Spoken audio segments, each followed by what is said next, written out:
مجھے ایک صاحب کہنے لگے ایسا عمل بتائیں، کوئی ایسا عمل بتائیں کہ میں چاہتا ہوں میری 7 نسلوں میں رزق ختم نہ ہو، جو مہنگائی اور حالات اور پریشانیاں میں دیکھ رہا ہوں، کوئی ہے عمل؟ میں کہا بالکل ہے، اور میں نے اس سے کہا کہ یہ میرے پردادا کے پردادا کا عمل ہے، ان کا یہ عمل ہے، میرے پردادا کے پردادا کا عمل، جو ہماری خاندانی یادداشتوں میں یہ لکھا ہوا ہے، اور فرمایا اگر یہ کوئی بندہ کر لے اللہ نسلوں کا رزق اللہ سے منوا لے۔ اور میں نے اس سے کہا خیال کرنا، رزق کے روحانی ساتھ منوانا، رزق کے روحانی ساتھ منوانا، ورنہ دولت مال چیزیں مل جائے گی جس کے بارے میں کہا جاتا ہے کہ بعض بندے ایسے ہوتے ہیں اللہ پاک ان سے لقمے نہیں چھینتا، سجدے چھین لیتا ہے، اللہ ان سے لقمے نہیں چھینتا۔ کیوں؟ رزق جسمانی دوسرے لفظوں میں مل رہا ہے اور رزق روحانی اللہ چھین لیتا ہے۔ یہ جو آج آپ بیٹھے ہیں تسبیح خانے میں اور میں بیٹھا ہوں، یہ ہم روحانی دسترخوان پہ بیٹھے ہیں، یہ بہت بڑا دسترخوان لگا ہوا ہے، یہ دسترخوان ہے۔ سنا ہے در یار پہ بڑی دھوم ہے، سنا ہے در یار پہ بڑی دھوم ہے، وہاں عاشقوں کا ہجوم ہے۔ یہ روحانی دسترخوان ہے، میں بھی خود محتاج ہوں، یہ روحانی دسترخوان ہے۔ تو میں نے اس سے عرض کیا کہ ایک دسترخوان نہیں مانگنا، دونوں مانگنا، رزق روحانی بھی، رزق جسمانی تو اس کو بھی ملتا ہے جس کو کلمہ نصیب نہیں ہوا، رزق جسمانی تو اس کو ہی ملتا ہے جس کو کملی والی کی غلامی نصیب نہیں ہوئی، رزق جسمانی تو اس کو ہی ملتا ہے جس کے ماتھے پہ شقاوت لکھی ہے، رزق جسمانی تو اس کو ملتا ہے جو اللہ کا نافرمان ہے، رزق جسمانی تو اس کو ملتا ہے جو اللہ کے وجود کا انکار کرتا ہے، رزق جسمانی تو اس کو ہی ملتا ہے جو آخرت اور قبر کا انکار کرتا ہے، رزق جسمانی تو اس کو ملتا ہے جو جنات اور برزخ کا انکار کرتا ہے، رزق جسمانی تو اس کو ملتا ہے جو خود کملی والے کی نبوت کا انکار کرتا ہے، وہ تو بے بہا لوگ ہیں، ان کو ملتا ہے۔ پر تجھے بھی صرف رزق جسمانی ملا اور اللہ سے یہ منوا لیا، نہ یہ نہ منوانا، اللہ سے کہنا ہے اللہ رزق روحانی بھی دے اور رزق جسمانی بھی دے، 2 رزق کٹھے عطا فرما، کون سا رزق؟ اور رزق جسمانی بھی دے۔ کہیں ایسا نہ ہو کہ میری نسلوں میں صرف مال دولت و چیزیں ہوں اور تیرا نام اور تیرے حبیب کا نام نہ ہو، تیرا نام اور تیرے کملی والے کا نام نہ ہو، تیرا نام اور تیرے دوستوں کا نام نہ ہو، تیرا نام اور تیری آل و اصحاب کا نام نہ ہو، کہیں ایسا نہ ہو میں محروم ہو جاؤں، مجھے آل اور محمد اور آل محمد اور اصحاب محمد کی نسبتیں یہ بھی ساتھ عطا کیے رکھ۔ اور میں نے اس سے کہا کہ 2 چیزیں مانگنا۔ اچھا قدرت کا نظام ہے، تو دیوانے بھی ہوتے ہیں، یقین والے ہوتے ہیں، آپ جیسے آپ مخلص بیٹھے ہیں، اور پوری دنیا میں ہمارے ساتھ اس وقت مخلص بیٹھے ہیں جو ہماری آج کی محفل میں شریک ہیں، ہوتے ہیں دیوانے۔ مجھ سے کہنے لگا ایک وقت ایک جگہ ہو بہت بہتر۔ میں نے اس سے کہا، میں نے کہا پھر بھی اگر ایک وقت ایک جگہ میسر نہ بھی ہو تو اگر عمل کسی وقت چوک جائے، عمل کی جگہ چوک جائے، عمل کا وقت چوک جائے، مجبوری میں نہ ہو تو بہتر ہے، پر توجہ نہ چوکے، دھیان نہ جائے، استحضار نہ جائے، یقین نہ جائے، اور سچا یقین ہو کہ میرا اللہ خود کہتا ہے یہ مانگنا بھی تو اسی نے دیا ہے نا، جب اس کریم نے مانگنا ہی خود دیا ہے تو عطا بھی خود کرے گا۔ نہیں خوف نار جہیم کا کہ کرم ہے مجھ پہ کریم کا، وہ خود عطا کرے گا مجھے، اس نے مانگنا دیا دے گا۔ یقین ہو ایسا ایسا ایسا ایسا، اتنا زبردست یقین ہو، اتنا یقین ہو اللہ کے ملنے پہ اور اللہ کے مانگنے پہ، اتنا یقین ہو کہ گمان اور خیال سے بالا تر یقین ہو، بہت زیادہ یقین۔ یاد رکھیے گا میری بات، میری طرف دیکھتے رہیں، یاد رکھیے گا جس کو ملا ہے یقین کی طاقت میں ملا ہے، اور جس سے چھنا ہے بے یقینی نے اس سے سب کچھ چھین لیا، بے یقینی نے اس سے سب کچھ چھین لیا۔ جس کو ملا ہے یقین کی طاقت سے ملا ہے، یقین ہو کہ میں کر رہا ہوں اور اللہ مجھے دے دے گا۔ کہا کہ کیسا یقین ہو؟ کہا جیسے بکری کے تھن دودھ سے بھرے ہوئے اور میں کہوں کہ میرے ہاتھ سے دباؤں گا اور دودھ نکلے گا، اس سے زیادہ یقین۔ اور کہا کس سے زیادہ یقین؟ کہا کہ ایک بڑا نوٹ ہو اور بڑا نوٹ کے اندر جو ہے ایک آنے کی چیز آنی ہے، تو میں کہوں گا اس سے تو اس کی نوٹ کے اندر تو ہزاروں آنے ہیں، اور میں ایک آنے کی چیز، ایک ٹکے کی چیز لوں گا اور میرا کام بن جائے گا، اس سے زیادہ یقین ہو، اور اس سے کہیں زیادہ یقین ہو کہ سخت پیاس ہے اور میں پانی کو دیکھوں، اور پانی کو دیکھتے ہی مجھے یقین ہو کہ اس سخت پیاس میں میرا پیاس بجھ جائے گی، پیٹ بھر جائے گا، اس سے کہیں زیادہ یقین ہو۔ میں پھر بھی یقین کو نہیں سمجھا سکا، علم بھی محدود ہے، الفاظ بھی میرے پاس محدود ہیں، اس سے کہیں زیادہ یقین ہو، اس سے کہیں زیادہ یقین اور بہت زیادہ یقین۔ کیا خیال ہے؟ آپ چاہیں گے اپنی نسلوں کے لیے بخت، رزق، نصیب اور مقدر منوا لیں؟ میں نے کہا روزانہ 40 منٹ بیٹھ، 40 منٹ صبح دوپہر شام، جو تیری تنہائی کا وقت ہو، کہ یا اللہ دنیا میں ایسی جگہ کوئی کہیں ہوتی، اکیلے بیٹھے رہتے یاد تیری دل نشی ہوتی، اکیلے بیٹھے رہتے یاد تیری دل نشی ہوتی، اور بس صرف ایک بار سورۃ فاتحہ پڑھ، اور اس کے بعد ایاک نعبد و ایاک نستعین کو دوہرا۔ میں نے اسے عرض کیا کہ بس اس کو وجدان سے پڑھو، ایسے پڑھ کے رونگٹے کھڑے ہو جائیں، آنسو بہنے لگ جائیں، دل کے اندر کا درد اور دل کا اندر کا غم اور اللہ کے سامنے حاضری، استحضار، اور یہ کیفیتیں تیری ہوں کہ بس اس کے علاوہ کوئی مجھے یاد نہ رہے، اس درد سے پڑھو 40 منٹ۔ 40 کے عدد کے ساتھ کائنات کے رازوں کا بڑا تعلق ہے۔ 40 کا جو عدد ہوتا ہے، بس 40 کے عدد کے ساتھ پڑھ، اور بہت توجہ سے پڑھ، اور بہت دھیان سے پڑھ، بہت توجہ سے روز پڑھ۔ مجھ سے کہنے لگا کتنے دن پڑھوں؟ تو میں نے اس سے کہا مجھ سے یہ دن نہ پوچھ، تیرا دل خود بولے گا کہ فیصلے ہو گئے ہیں، بس ختم، دل خود بولے گا۔ یہ بتائیں کہ پیٹ بھرتے ہوئے کوئی گھنٹی بجتی ہے، یہ دل خود بولتا ہے کہ پیٹ بھر گیا۔ پیاس میں بھی کوئی کہتا تو نہیں ہے کہ آپ کی پیاس بجھ گئی ہے، وہ دل خود بولتا ہے کہ بس اب پانی کی ضرورت نہیں ہے۔ نیند سے دل بھر جائے تو بس دل میں بس اب سو لیا، وہ اٹھیں۔ اسی طرح دل خود بولے، دل خود بولے، اور دل اندر بولے، دل اندر بولے کہ اللہ پاک جل شانہ نے نسلوں کے لیے اس کی عزت، دولت، برکت کے فیصلے کر دی، بس دل بولے۔ کتنے دیر کر؟ اب یہ تیری اپنے مانگنے میں ہے، اب یہ تیری اپنے مانگنے میں ہے۔ مانگنے میں کمی ہے تو دل نہیں بولے گا، اگر مانگے گا تو پتہ نہیں دنوں میں یا ہفتوں میں، جتنے میں دنوں میں فیصلہ ہو جائے۔ وہ طاقتور چیز ہے جو 7 نسلوں کو کھلاتی بھی ہے، پلاتی بھی ہے، سکون کی نیند سلاتی بھی ہے، اچھا لباس پہناتی بھی ہے، عزتوں کے تاج سر پہ رکھواتی بھی ہے۔ نوری لقمہ اپنی زندگی کی ضرورت بنا لیں، پھر کیا ہوگا؟ سورۃ فاتحہ کی آیات 7 ہیں۔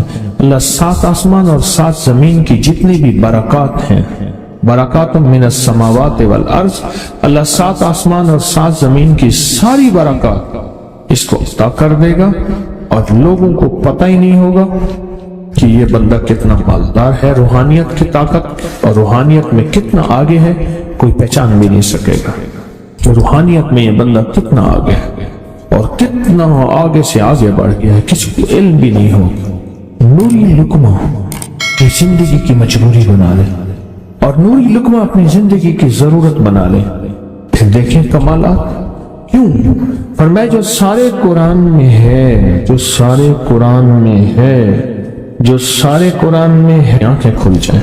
یہ سورۃ فاتحہ نماز کھانے کے دوران پڑھنے والا یہ اہل نظر میں ہے، اس کی نظر وسیع ہو جاتی ہے، یہ اہل کشف ہوتے ہیں، ان کی دل کی آنکھیں کھل جاتی ہیں، یہ فرشتوں کو دیکھتے ہیں، یہ انسانوں کے دلوں میں جھانک لیتے ہیں، یہ کائنات کے راز پڑھ لیتے ہیں، کائنات کے راز پڑھ لیتے ہیں۔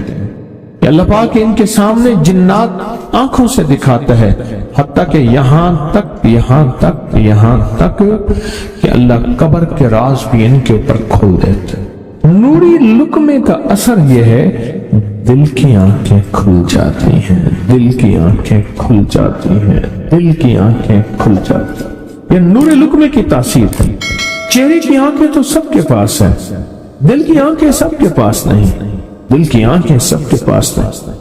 چہرے کی آنکھیں سب کے پاس ہیں، دل کی آنکھیں سب کے پاس نہیں۔ نوری لقمے کی یہ تاثیر ہے کہ دل کی آنکھیں کھل جاتی اور دل کی دنیا آباد اور دل کی دنیا شاد اور دل کا وہ بندہ بامراد بن جاتا ہے جو نوری لقمے اپنی زندگی میں شامل کرتا ہے۔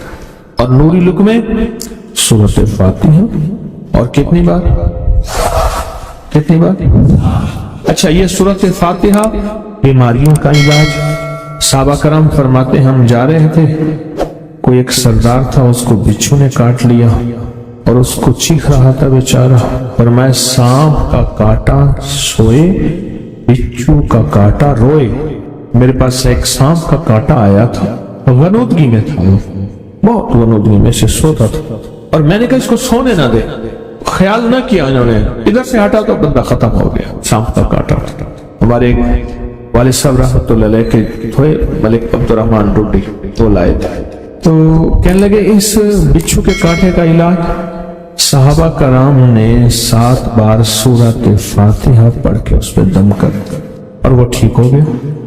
اور میں جب سورۃ فاتحہ عرشوں سے زمین پہ آئی، نازل ہوئی، ایک گونج اٹھی، ایک آواز آئی، اور میں اللہ سے آج وہ چیز زمانے پہ زمین پہ نازل کی ہے جو اس سے پہلے کبھی آئی نہیں تھی اور جو اس کے بعد کبھی آئے گی، اس سے پہلے کبھی آئی نہیں تھی، اس کے بعد کبھی آئے گی۔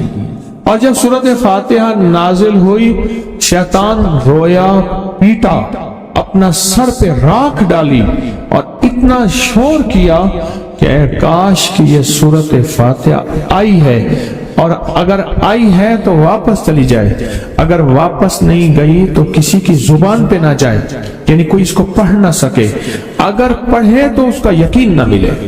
یقین سے پڑھنے والے کی دنیا بھی، آخرت بھی، رزق بھی، عزت بھی، صحت بھی، تونگری بھی، بادشاہت بھی، خوشیاں خوشحالیاں بھی یقین سے پڑھنے والے کو ملتی ہیں۔ اور اس لیے آج بھی شیطان سورۃ فاتحہ سے لرزتا ہے کہ سورۃ فاتحہ پڑھنے سے جنات اور شیاطین ایسے دور ہوتے ہیں، ایسے کہ میلوں دور چلے جاتے ہیں، اور اس بندے سے خوف زدہ ہوتے ہیں جو سورۃ فاتحہ پڑھتا ہے۔ کھانے کے دوران اس کی حکمت کیا ہے؟ انسان کھانے کے دوران مشغول ہوتا ہے، کھانے کی لذتوں میں کھویا ہوا ہوتا ہے، اور اگر بھوک بہت زیادہ ہو تو پھر تو ہوش نہیں ہوتا، پھر ہوش ہی نہیں ہوتا اگر بھوک بہت زیادہ ہو۔ اب اسی دوران جس طرح سنیں غور سے، بڑی میں عجیب بات بتا رہا ہوں، حضرت امام جعفر صادق سلام اللہ رضوان اللہ تعالی علیہ مجمعین اللہ کے ولی تھے، ولایت کے تاجدار تھے، سرداروں کے سردار تھے، اولیاء کے سردار تھے۔ میں بازار میں جاتے تھے، جا کے پھر واپس آ جاتے تھے، پھر جاتے کچھ نہیں خریدتے تھے۔ کسی نے پوچھا اب کیوں جاتے ہیں؟ فرمایا 2 وعدے لینے۔ کیا؟ میں جا کے بازار میں ہر بندے کو سلام کرتا ہوں، وہ سلام کا جواب دیتے ہیں، اور کیا پتا کسی کے سلام کا جواب ایسا ہو جو اللہ کے ہاں مقبول بھی ہو، محبوب بھی ہو۔ اور پھر فرمایا بازار میں جاتا ہوں اور جا کے بازار میں جاتا ہوں اور جا کے بازار کی دعا پڑھتا ہوں۔ فرمایا جو چوتھا کلمہ گھر میں پڑھے گا اس کو 10 نیکیاں ملیں گی، اور جو بازار میں پڑھے گا کتنے نیکیاں ملیں گی؟ 10 لاکھ نیکیاں ملیں گی۔ فرمایا میں 10 لاکھ نیکیاں کمانے کے لیے جاتا ہوں۔ آل رسول کی محبتیں، عبادتوں کا حرص دیکھیں، ہمیں مال کا حرص، انہیں اعمال کا حرص۔ وہی دعا، وہی چوتھا کلمہ گھر میں پڑھیں، 10 نیکی ہیں، بازار میں پڑھیں کیونکہ وہ ہر بندہ مشغول ہے، دنیا میں، مال میں، چیزوں میں، بھاؤ تاؤ میں لگا ہوا ہے، وہی بازار میں پڑھیں تو 10 لاکھ نیکیاں۔ اسی طرح کھانے کے دوران جب لذت ہے، کھانے کے دوران ذائقہ ہے، اور کھانے کے دوران لذت اور ذائقے میں اگر کوئی بندہ سورۃ فاتحہ پڑھ لے تو تو اللہ کہتا ہے تو ان لذتوں میں مجھے نہ بھولا، ان کھانے کی چیزوں میں مجھے نہ بھولا، ان ساری کیفیتوں میں مجھے نہ بھولا، اللہ خوش ہوتا ہے۔ اور پھر اللہ جل شانہ اسے 7 آسمان اور 7 زمین کی برکتیں حوالے کر دیتا ہے، اور جس کے پاس 7 آسمان 7 زمین کی برکتیں ہوں، یہ ساری عبادتیں کھانے کے دوران کوئی معنی نہیں رکھتی، پھر ایسی سمیٹ کے اللہ کائنات کو اسے دے دیتا ہے۔ نوری لقمے کی تلاش کریں، نوری لقمہ زندگی میں لے آئیں، بڑی خوشحال زندگی گزرے گی، بہت لاجواب زندگی گزرے گی۔